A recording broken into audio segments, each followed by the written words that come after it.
Masyarakat nelayan Lehuk Calang melakukan kenduri laut yang merupakan kegiatan rutin setiap tahunnya.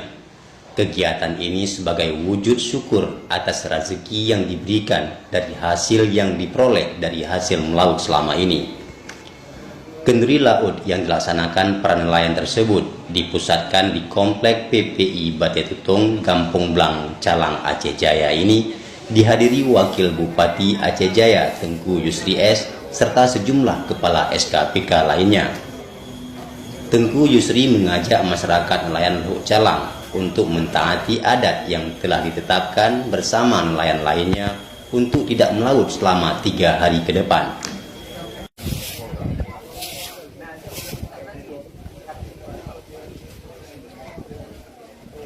Untuk hari ini kan ada kenduri, jadi ada kenduri juga terus ada tanya sama Panglima Laut tadi ada juga pantangan ya, setelah kenduri ini paling kurang 3 hari. Nah, itu harus ditaati dan saya juga selaku pemerintah pesankan bagi nelayan karena ini yang kita ambil ini adalah sebuah rahmat daripada Allah menyangkut rezeki yang ada di laut.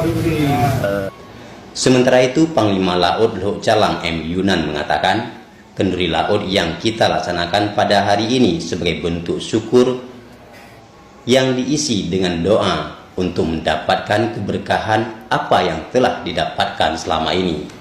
Memang kita buat tiap tahun sekali, tujuannya adalah mensyukuri nikmat karena kita sudah mencari rezeki di laut. Karena ikan itu kan pemberian Allah Subhanahu Wa Taala, kita mensyukuri. Ada yang semasa Sultan Iskandar Muda dulu memang sudah ada adat.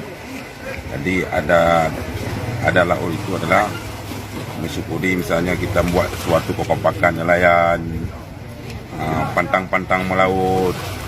Misalnya hari Yunan menambahkan, mulai hari ini para nelayan Lehuk Calang tidak dibenarkan melaksanakan aktivitas melaut selama 3 hari ke depan. Namun apabila ada nelayan yang melaut, akan dikenakan sanksi yang telah ditetapkan bersama. Kita berharap dengan adanya kenduri laut ini akan menjalin hubungan silaturahmi antara sesama nelayan dan juga sebagai bentuk rasa syukur apa yang telah kita dapatkan.